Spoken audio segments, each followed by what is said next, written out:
General Viktor Petrov stepped out of the black sedan onto the wet London pavement. Raindrops hit his perfectly pressed uniform as he looked up at the gray sky above. He had traveled thousands of miles from his homeland to attend the International Military Conference. But his mind was not on diplomacy or strategy. Instead, he was thinking about the stories his colleagues had told him about the British and their strange traditions. Victor was a man who had spent 30 years climbing the ranks of his country's military. He was known for his quick temper and his belief that strength was the only thing that mattered in this world. Back home, soldiers feared him, and civilians moved out of his way when they saw him coming. He had never lost a battle, and had never shown weakness to anyone. In his mind, he was superior to most people he met, especially those from what he called soft Western countries. As his driver unloaded his luggage, Victor noticed a small crowd gathering near the gates of Buckingham Palace. He had heard about this place, of course. Every military officer in the world knew about the famous palace where the British Queen lived. But what caught his attention was something else entirely. Standing perfectly still near the gate were two soldiers in bright red uniforms and tall black hats. They held rifles and stared straight ahead, not moving even a single muscle. "What are those clowns doing?" Victor asked his translator, a young woman named Sarah, who had been assigned to help him during his visit. She looked nervous when she heard his harsh tone. "Those are the Queen's guards, sir," Sarah explained quietly. "They are elite soldiers who protect the royal family. It is a great honor to serve in this position." Victor laughed loudly, causing several tourists to turn and stare at him. "Elite soldiers? They look like toys. Look at those ridiculous uniforms. How can they fight in those silly hats? And why are they standing there like statues? Real soldiers move and patrol. These men are just for show." Sarah shifted uncomfortably. She could see that other people were starting to notice the loud foreign officer who was making fun of the guards. "General Petrov," she said softly, "perhaps we should go to your hotel now. You must be tired from your long flight." But Victor was not finished. He walked closer to the guards, studying them like they were animals in a zoo. The tourists around him began to whisper and point. Some took pictures of the scene unfolding before them. Victor did not care. In his country, people always watched him with respect and fear. He assumed the same was happening here. One of the guards was a young man named James Mitchell. He had been serving in the Queen's Guard for 2 years, and had never broken his discipline, even when tourists tried to make him laugh or react. But today was different. Today, he could hear a foreign officer speaking loudly and disrespectfully about him and his fellow soldiers. Every word felt like a slap in the face. But James kept his eyes forward, and his body perfectly still. Victor noticed that the guard was young, probably no more than 25 years old. This made him even more amused. "Look at this boy," he said to Sarah, speaking loud enough for everyone nearby to hear. "He thinks he is a real soldier. In my army, we would eat him for breakfast. These British have become weak and soft. They put children in fancy dress and call them guards." A man in the crowd, clearly British from his accent, spoke up. "Sir, you should show some respect. These men are highly trained soldiers." Victor turned to face the man with a cold smile. "Respect? For what? For standing still like a mannequin? I have fought in real wars, my friend. I have seen real combat. These boys have probably never even held a weapon that was loaded with real bullets." The British man looked angry, but he did not want to cause more trouble. He walked away, shaking his head. Other people in the crowd began to move away as well.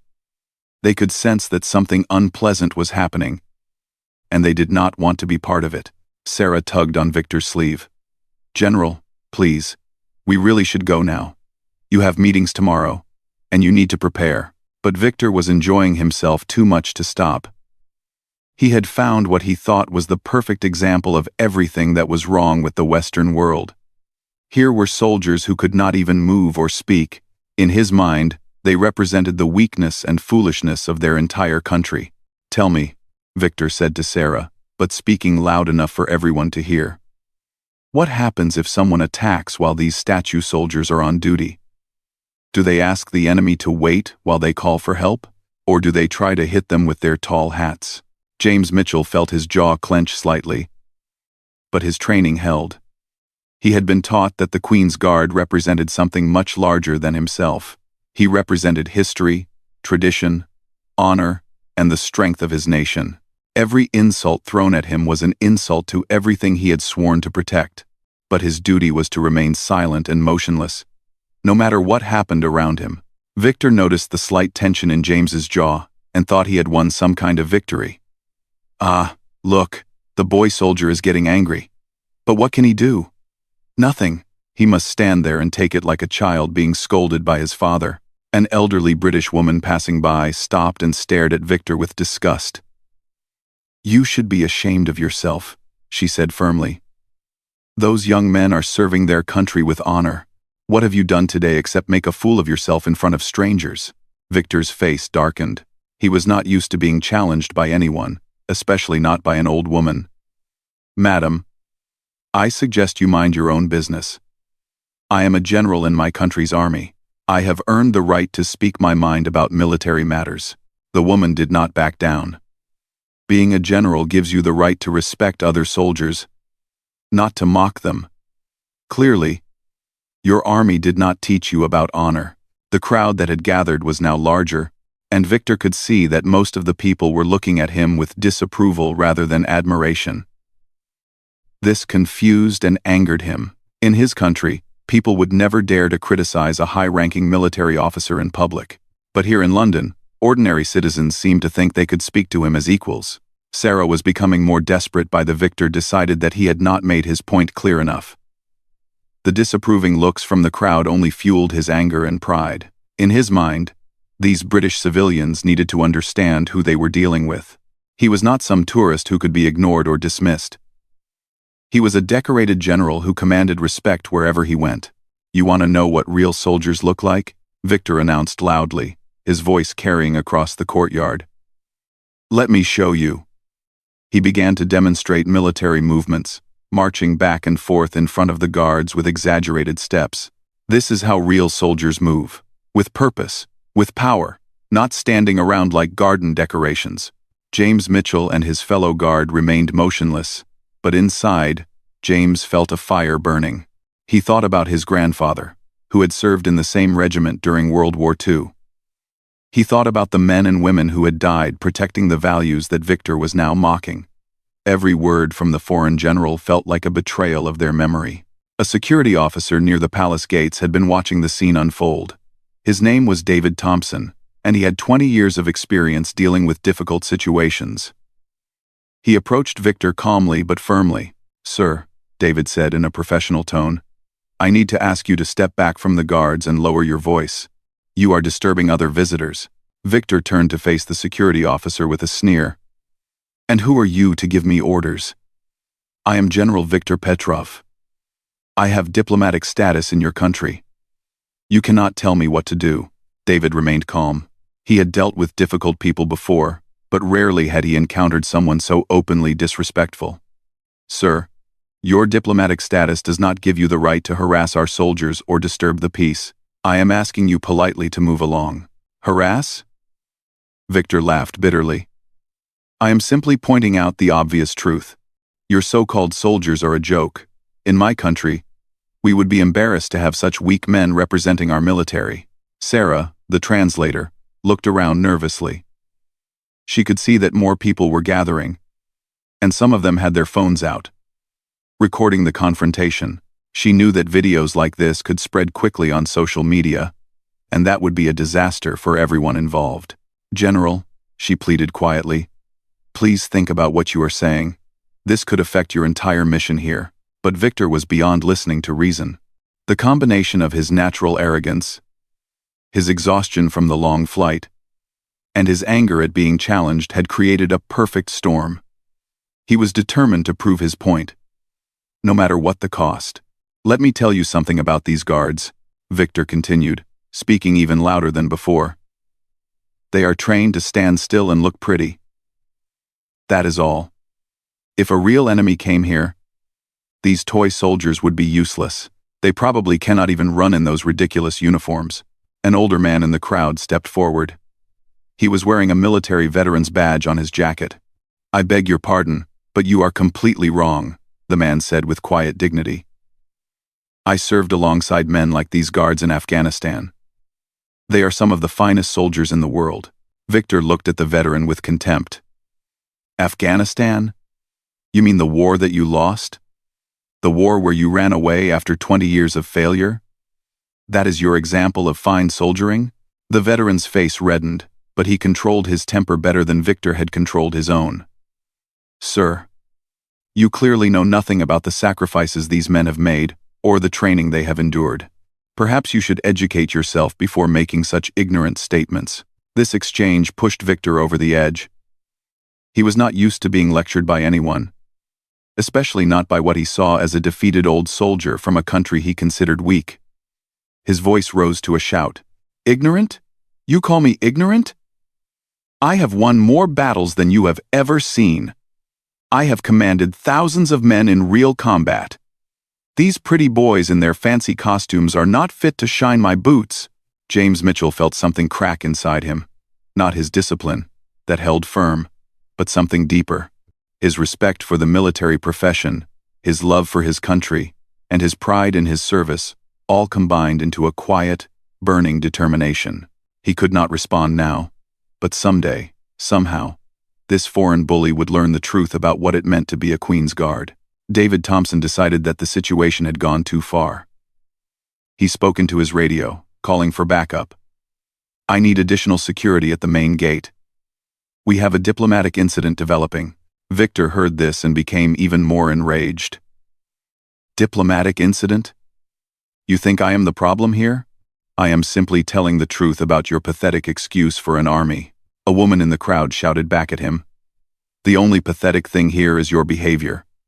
These young men are serving their country with honor, while you act like a schoolyard bully." "A bully?" Victor spun around to face her. "Lady, I am a warrior. I have earned my rank through blood and courage. These boys have earned their pretty uniforms by standing still. There is a difference." The crowd was growing larger by the moment. Word was spreading that a foreign military officer was causing trouble at Buckingham Palace. People were coming from all directions to see what was happening. Many of them had phones out, recording everything Victor said and did. Sarah realized that the situation was spiraling completely out of control. She tried one more time to reason with Victor. "General, please. There are cameras everywhere. This will be on the internet within minutes. Think about how this will look to your superiors back home." For a moment, Victor paused. He looked around and saw the phones pointed at him, the angry faces in the crowd, and the security officers moving closer. A tiny part of his brain recognized that he might be making a serious mistake, but his pride was too strong, and his anger too hot. "Let them record," he declared. "Let the world see a real general speaking the truth. I am not afraid of these British sheep or their toy soldiers." Unknown to Victor, his outburst was indeed being recorded by multiple people. But more importantly, it was being observed by someone much more significant than random tourists. In a building not far from where he stood, military intelligence officers were monitoring the situation. They had been alerted when a foreign general began causing a disturbance at one of the most sensitive security locations in the country. Colonel Margaret Hayes was watching the live security feed from her office. She was responsible for coordinating with foreign military delegations during their visits to the UK. She had seen difficult guests before, but never anything quite like this. As she watched Victor's performance, she was already making mental notes about how this incident would affect his remaining time in London. "Get me the conference organizers," she told her assistant, "and contact our military attaché in General Petrov's home country. They need to know about this immediately." Back at the palace gates, Victor was still ranting. He had moved even closer to the guards, close enough that James Mitchell could smell the coffee on his breath and see. The security officers moved closer to Victor, their movements coordinated and professional. David Thompson nodded to his team, and they began to form a tighter circle around the aggressive general. Victor suddenly realized that these men were not going to be intimidated by his rank or his shouting. "You are making a serious mistake," Victor warned. but his voice had lost some of its earlier confidence. "I am here on official business. You cannot treat me like a common criminal." "Sir," David replied calmly, "you have been asked multiple times to respect our soldiers and to lower your voice. Since you have refused to comply, you are being removed from this area for the safety and comfort of other visitors."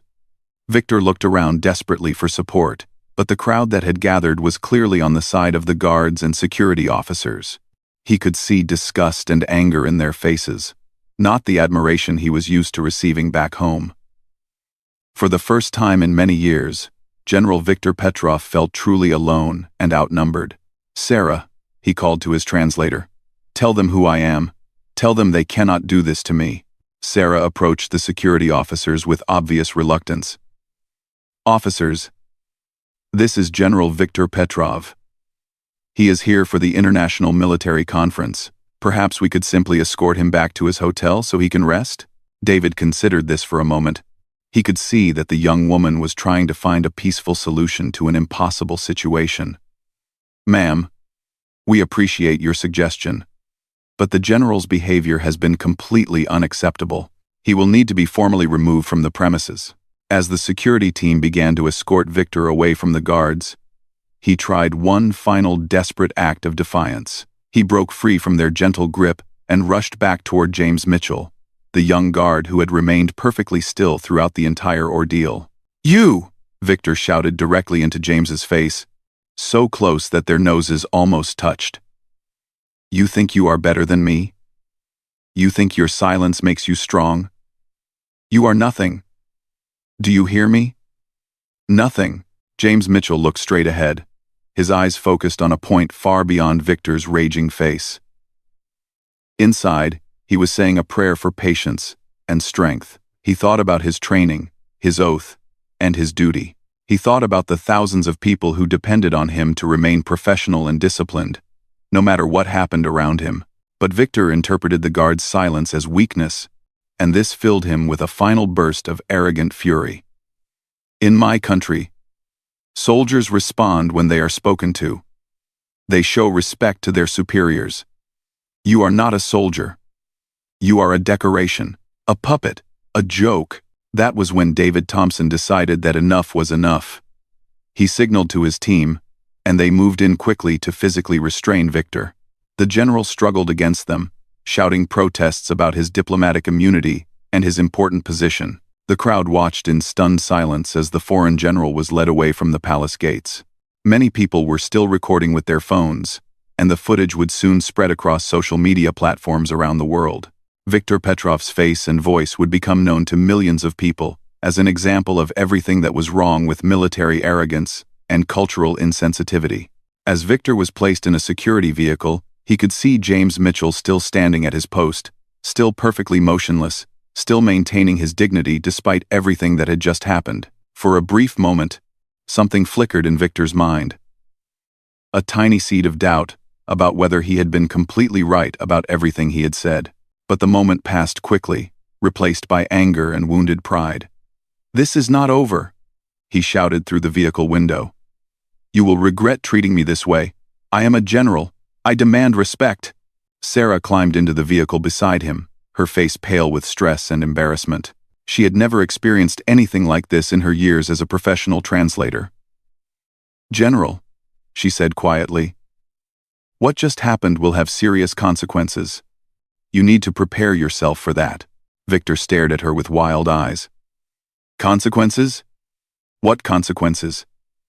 "I told the truth about those toy soldiers. If these British people cannot handle the truth, that is their problem, not mine." Sarah shook her head sadly. She could see that Victor still did not understand what he had done or how serious the situation had become. "General, within an hour, videos of what happened here will be seen by people all over the world. Your government will hear about this. The military conference organizers will hear about this. Everyone will know what happened here today." As their vehicle drove through the busy London streets, Victor's phone began to buzz with incoming messages and calls. He ignored them at first, but the buzzing became so persistent that he finally looked at the screen. There were missed calls from his aide back home, from the military attaché at his country's embassy in London, and from numbers he did not recognize. Then he saw something that made his blood run cold. Someone had tagged him in a social media post. With trembling fingers, he opened the application and saw a video of himself shouting at the Queen's Guard. The video had already been viewed thousands of times and shared by hundreds of people. The comments below the video were overwhelmingly negative. Disgusting behavior from this foreign bully. Read one comment. Those guards showed more class in 5 minutes than this man has shown in his entire life. Read another. What kind of military produces officers like this? Asked a third. Victor's face went white as he scrolled through comment after comment, all of them criticizing his behavior and defending the guards.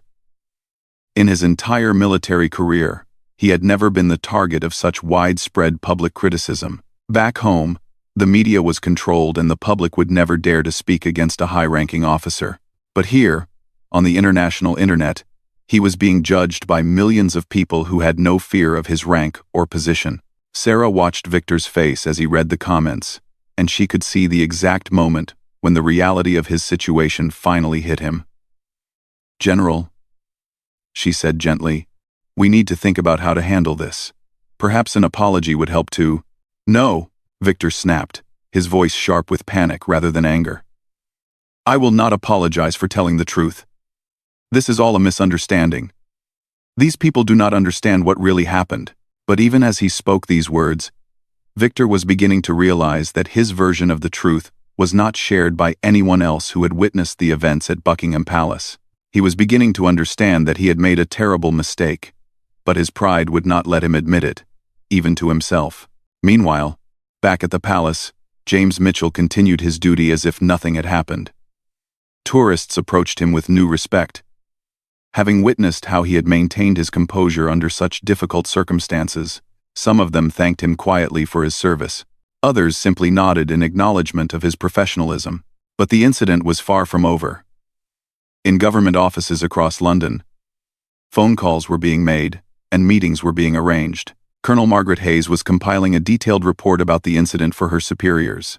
The military conference organizers were deciding whether General Petrov should be allowed to continue his visit. And in Victor's home country, government officials were watching the viral videos with growing alarm and embarrassment. The young guard who had been the target of Victor's abuse stood quietly at his post, unaware that his dignified response to cruelty was inspiring people around the world. Social media was filling with messages of support for the Queen's Guard and condemnation for the foreign general who had tried to humiliate them. Victor's lesson was only beginning, and the consequences of his actions would prove to be far more serious than he could have imagined. 3 hours after Victor's removal from Buckingham Palace, the video of his outburst had become one of the most watched clips on social media platforms worldwide. News organizations were picking up the story, military analysts were commenting on his behavior, and diplomatic experts were discussing the potential damage to international relations. Victor sat in his hotel room, watching his career collapse in real time. His phone had not stopped ringing, but he was afraid to answer any of the calls. Finally, a loud knock came at his door. When he opened it, he found Colonel James Morrison, the British military attaché responsible for coordinating with foreign delegations. "General Petrov," Colonel Morrison said with cold politeness, "I need to speak with you immediately." Victor tried to summon his old arrogance, but it felt hollow and fake now. "Colonel, this whole situation has been blown completely out of proportion. I was simply—" "Sir," Morrison interrupted firmly, "you were simply humiliating yourself and your country in front of the world. Please sit down." Morrison opened his tablet and showed Victor the global response to his behavior. The video had been translated into dozens of languages. News anchors in major capitals were discussing the incident. Military forums were filled with outraged comments from soldiers around the world who felt that Victor had disgraced the profession they all shared. "Your government has been contacted," Morrison continued. "Your presence at tomorrow's conference has been discontinued. Your diplomatic credentials are being reviewed, and I have been asked to inform you that you will be departing London on the first available flight." Victor felt his world crashing down around him. "But the conference. I have been preparing for this for months. My country needs me to be there." Morrison's expression did not soften. "General, Your country needs you to go home and explain why their representative behaved like a schoolyard bully toward elite soldiers who were simply doing their duty. That evening, Victor received a phone call that he could not avoid. It was from General Alexander Volkov, his direct superior, and one of the most powerful men in his country's military hierarchy. Victor, General Volkov's voice was ice-cold through the phone. Explain to me how one of my generals became an international embarrassment in less than 6 hours. Victor tried to defend himself. Sir, I was simply observing their security arrangements and making professional observations about their effectiveness. Professional observations? Volkov's voice rose dangerously. I have watched the video, Victor. The entire world has watched the video. You were screaming at a young soldier who was doing his job with perfect discipline. You made our entire military look like a collection of undisciplined bullies. The conversation that followed was the most humiliating experience of Victor's life. General Volkov informed him that he was being recalled immediately, that his position as a general was under review, and that he would face a formal military tribunal when he returned home. The international embarrassment he had caused could not be ignored or covered up. 30 years of service, Volkov said before ending the call. Destroyed in 30 minutes of stupidity. I hope whatever point you thought you were making was worth it. After the call ended, Victor sat alone in his hotel room and tried to understand how everything had gone so wrong. He replayed the events at Buckingham Palace in his mind. But now, removed from the heat of the moment, he began to see them differently. He remembered the face of the young guard who had remained so perfectly disciplined, despite being shouted at and insulted. He remembered the dignity with which the security officers had handled the situation, even when he was being abusive toward them. He remembered the disappointment and disgust in the faces of the ordinary people who had witnessed his behavior. For the first time in his adult life, Victor began to question whether he had been wrong about something important. He thought about the military values he claimed to represent: honor, discipline, respect, and service. Had he shown any of those qualities during his outburst? Or had he shown their exact opposites? The next morning, as Victor packed his bags for the humiliating early departure, he received an unexpected visitor. Sarah, his translator, came to his room with tears in her eyes. "General," she said softly, "I wanted to say goodbye and to tell you that I am sorry about how everything turned out." Victor looked at this young woman who had tried so hard to help him, and he felt ashamed. "Sarah, you have nothing to apologize for. You tried to warn me, and I would not listen. The fault is entirely mine." Sarah nodded sadly. "Sir, if I may say something, the guards you were angry with yesterday are truly elite soldiers. Many of them have served in Afghanistan, Iraq, and other dangerous places. The young man you shouted at has been awarded medals for bravery in combat. The uniform and the tradition are important, but underneath, these are warriors who have proven themselves in real battles." Victor felt something crack open inside his chest. "How do you know this?" "Because I looked them up last night," Sarah replied. "I thought you should know who you were really talking to. That young guard you called weak and useless has saved the lives of his fellow soldiers under enemy fire. He has fought in some of the most dangerous places on earth. And yesterday, he showed more discipline and strength than..." Then, she could not finish the sentence, but Victor understood. "Then I did," he said quietly. "Yes, sir." Victor sat down heavily on his bed. "I have made a terrible mistake, haven't I?" Sarah nodded. "Yes, sir. But perhaps it is not too late to learn from it." The flight home was the longest journey of Victor's life. As the airplane carried him away from London, he watched the videos of his outburst on his phone, trying to understand how he had become the person screaming at innocent soldiers. He saw his own face, twisted with anger and arrogance, and he barely recognized himself. When he arrived home, Victor faced the consequences he had brought upon himself.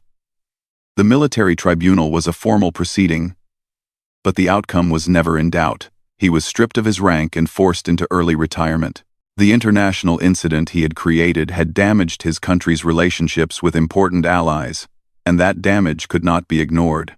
But the professional consequences, devastating as they were, turned out to be less painful than the personal realization of what he had lost. Victor had spent his entire adult life building an identity as a strong, respected leader. In one moment of foolish pride, he had revealed himself to be something much smaller and uglier. In the months that followed, Victor tried to rebuild his life as a civilian. He took a job as a security consultant. Far from the military world where he had once held such power, sometimes people recognized him as that general from the video, and he had to endure their looks of disgust and disappointment. One evening, almost a year after his disgrace in London, Victor was watching the news when he saw a story about the Queen's Guard. The reporter was interviewing James Mitchell, the young soldier who had been the target of Victor's abuse. James was being honored for his service, both in combat overseas and in his ceremonial duties at home. The discipline we maintain during our guard duties, James was explaining to the reporter, is not just for show. It represents our commitment to service, our respect for our country, and our ability to remain professional under any circumstances. Every day, we are tested in small ways. The real test is not how we handle easy situations, but how we respond when we are challenged or provoked. Victor turned off the television and sat in silence. He understood now what he had failed to understand that day in London. The young guard's silence had not been weakness. It had been strength. His stillness had not been emptiness. It had been discipline. His refusal to respond to provocation had not been cowardice. It had been honor. The foreign general had learned his lesson, but as the title of his story suggested, he had learned it too late. His moment of arrogance had cost him everything he had worked for throughout his career. The laughter he had directed at the Queen's Guard had echoed back at him from around the world. But now, the joke was on him. Victor often wondered what would have happened if he had simply observed the guards with respect instead of mockery. He might have learned something valuable about different military traditions and cultures. He might have made professional connections that could have benefited his country. He might have returned home with honor instead of shame, but there was no changing the past. General Victor Petrov had made his choice that rainy day in London, and now he would live with the consequences for the rest of his life. The young guard he had tried to humiliate continued to serve with distinction, while the man who had called him weak was forgotten by everyone except as an example of how not to behave. In the end, Victor's story became a lesson that was shared in military academies around the world. A cautionary tale about the dangers of pride, prejudice, and disrespect. The foreign general who had laughed at the Queen's Guard had indeed learned his lesson, but far too late to save himself from the consequences of his own foolishness. The small drops of spit flying from his mouth as he shouted. "Look at them," Victor gestured wildly at the two guards. "They cannot even defend themselves from an old man with words. How can they defend your queen from real enemies? This is what happens when a country becomes soft and weak." David Thompson had had enough. Several additional security officers had arrived, and they formed a semicircle around Victor. "Sir," David said firmly, "you are now being asked to leave this area immediately. If you refuse, you will be escorted away." Victor looked at the security officers surrounding him and laughed. "You think these civilians can intimidate me? I have faced real soldiers in real battles. You people do not scare me at all." But even as he spoke these words, Victor was beginning to realize that something was changing. The situation no longer felt like a game or a joke. The faces around him were serious and determined. For the first time since arriving in London, he began to sense that he might have pushed things too far. The moment, she could see that the situation was getting worse, and she knew that her job was to help the general have a successful visit. If he continued to cause trouble on his first day, it would reflect poorly on everyone involved. "General Petrov," she said urgently, "there are reporters in London who cover events at the palace. If they hear about this, it could become a problem for your mission here." But Victor was too angry and too proud to listen to reason. He felt that he had been disrespected by the old woman and by the people in the crowd. His response was to become even more aggressive and insulting toward the guards.